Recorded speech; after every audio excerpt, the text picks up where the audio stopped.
là cú rất là Aquatic Khatla này á, anh lút coi zuaih à,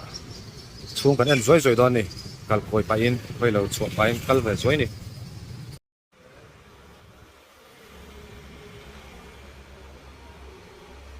Tuna chona chung kan lut chinang ai suban kin koi te loma Mr. Groot dry items po nature sangat so le eng ilau chu nature ko mai adam doi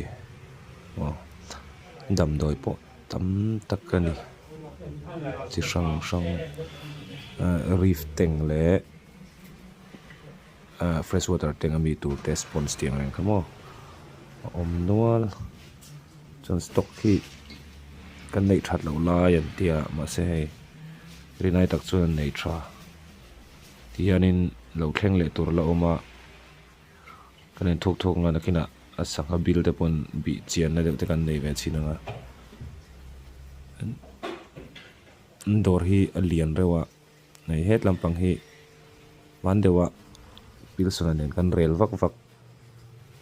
aquarium gallery ta na thanga kan tiang chi lai khanita mun hi are ma nung lampang a hian mun thol nuam zet mai nei bokani nuamin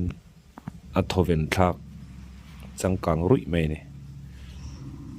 teng rok ta poila nei trep stem plant te carpet plant te nok boka tlami chu lain da nok khop mai la ri satel teng ni om takan he heat lem te om mo tlam hi he nyon te tra te da noi mea ngapi te polom ni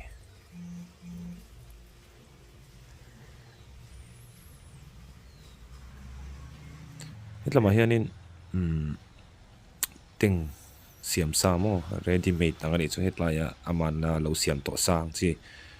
ka size rang zuar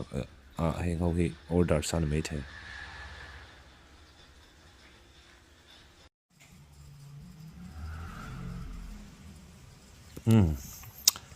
etla hian exotics deuh mai ai mizoram kan hmu mai lo reef teng oma lian deuh mai lion fish lo khoi ro mai a moi mai hei ka kut pha tang hen in thriam mai nga 6 to 7 inch velani ka ringa chuan mono angel da boka reef teng sangha wi ka chef ve vak lo inang deuh moi deuh colorful deuh hi tama line feet hi atlamin ei tura nei wang hian a hlau om ve dewa phim khur dewa khoi chi nia ram thren khata phei chuanin an ben hialin ka hria in lama khoi atan hian chan chu naupang hoten an kut ten lo khoi khata khanin an kut kha ti hliama ta khan tur anei awang khanin ram thren khata chun an ben hialin ka hria sual mai thei boka mina zong ina chutia ornamental fish thren khat anga khoi ve nok chia khan ani chia lo ni moi mai ko ot via wani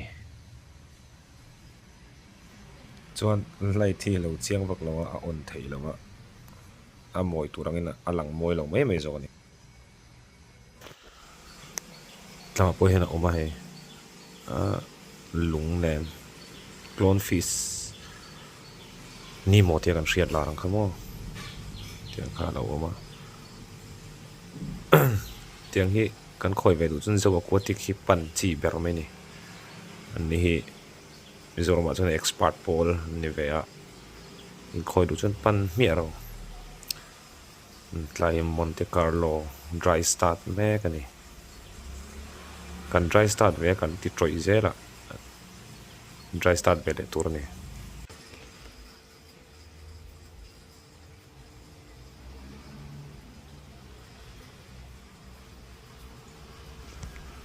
aquarium chain lung stone chi sang sang mo lava rock te secret rock te chi sang sang tam mai e sen ta kg neu neu ten mo oma duang zat te te na lei thai ni accessories chi sang sang le light te po mo spons te tam khop mai munuam o he thei beta po lo nei nual mai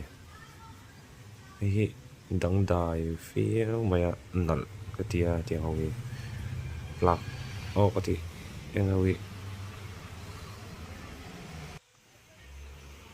full moon mo full moon half moon ti vel ni ka sia duang ka camera fia lo lang moi thlelo tin light in a chhun ve lem lowa da to pani wa hian chungai light om ve lowa lang moi lo deuh hleka tlai hi favorite color all le bok wala hana pol haka breed to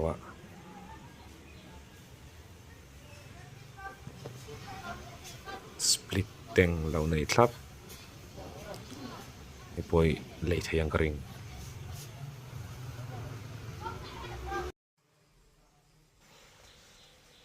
tei gorami pal gorami ten te a eng hi enge ni tang yellow gorami ni la mai mi sachi la sepitetra te lo om sepitetra hi an cute ka ti khoi vak to ma khan gorami hi beta te ni hinang dewa an breeding style te po hinang mo bubble nest and siam vetrin an common lo tui che vak lo ponom ve thai ni hang wi chu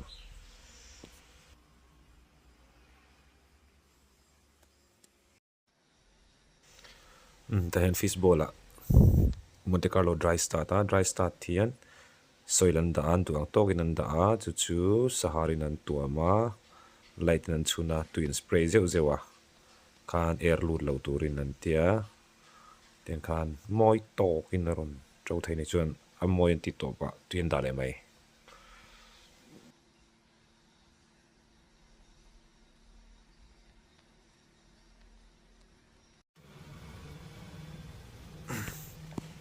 tami hi goldfish a lichu ten tia tiang chi khania hai lichi theyang da ro hianin bol trip trepa cute kop mai hi trukte te ne ku jung pui tiat lek lek somret borvel en zoring ka shria chuan stem plan ne ku plan ku all sam chi thinga te char be top tron be top thai low light an tiang chi kha trakop mai chuan enga wi ka breed veng ka ti dewa project ang rang dewin ka da veng ka ti ma se ka aquarium te kala in dai lut tuk lo wangin kala ti hlei thei lowa kina panga par ko vel lei ve chinila chuan vul le nila breed chinila a market te thaveng yom ka hrelawa kan try ve don nia adum chi ti le ma blackmore mo blackmore ka camera chu van fi lo du ve ngan a siam chang ti chona fi de ve blackmore po hi nak dang dai khop mai chuan plan hi eng da poi stem plan moi rawania buk lei me thang mong de wa tiang hi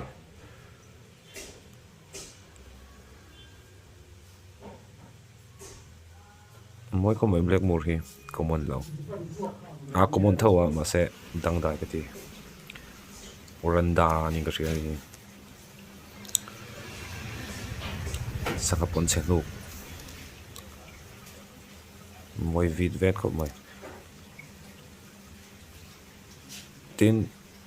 saka colorful deuh kan khoi chuan in trick pakhat om chu so in muang sawn in a background so duman phang dei me so son a contrast ati dang lam de ya ka kana thlir em mai ni ko bomba plan te chuan enge tiang hi molly thawan ya enge mingan ti kha Santa Claus molly ente mi kha tiang chi te kha nia so background ti dum sawn in an contrast ron lang chianga moi em mai ni khang kha trick khau te kha om ve a aquarium kan siam point eng tiang in nge e a chung chei chiam pialama khan a background te kha poimo ve ni colorful chi tetra color tetra chi he chu pink lampang pink he moi ni pink plan te po pink da vek sen lo chak ni lang fresh em big mai ni tiang hen mo background le light azir hi saka hin ani vel tu kani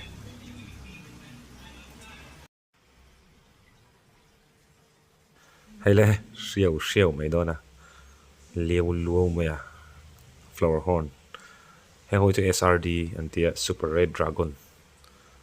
in len lei do ni hi an lian khop mai hai ka kam fa khoi ve ngot ai kha chuanin ein tru lei do ni he chu lian thako mai kol mer tik tek bok hi mo che vet men active mail box hi a moi khop mai flower horn chung chang chu ama video ma sa de pot tlem zong chu kan soi thok ha hybrid te tiang an ni na te hey 10 inch ein ali na ngam o ka tia pakat zo ke chu 6 to 7 verania alian ko mai an mani khoi chi mai to point mu no mani mega mine ang de han lok liang mai angel fish le check nok te an ni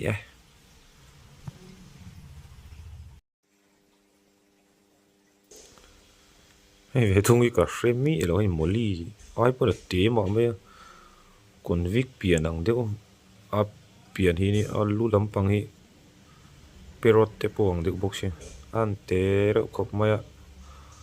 anau te ni wang mai ni kring ang secret suning ka ria ka frame mai lo tlat mi chu focus kai focus lai the le ita hi fire oscar te oma he poila te tim ko mai ku jung pi tin vel lomom rol ei molly tenen bon lang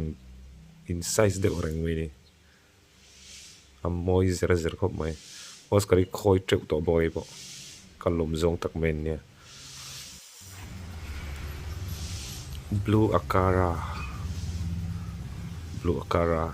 ko in moi ko mai perot yellow perot nyang yellow ti ve ro color azirian soi top zel mela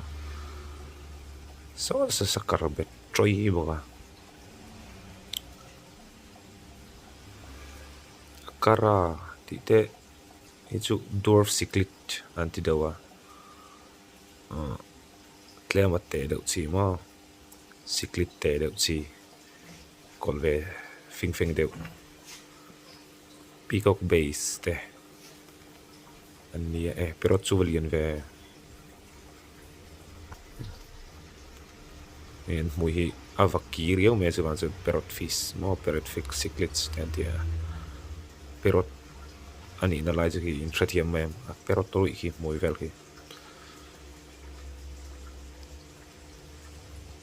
eng chu embu na te pon ang alom le ka chiang vak lo soi tam lo mai ang hai chu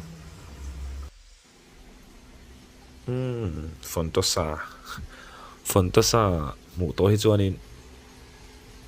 thian parwa ta bong kon retsuak zi fit nga teng veran ta tak mai chu munom thamasin na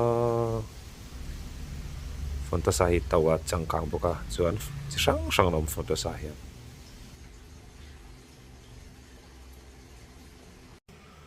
ozo aquatic hi patni noma chaltlang le khatla hei khatla upper khatla bastan hlui o tuna pa bastan len thawa chumi bul loka son oma om bookstore pi do loka khan lowa dor ve fekro nom tham omani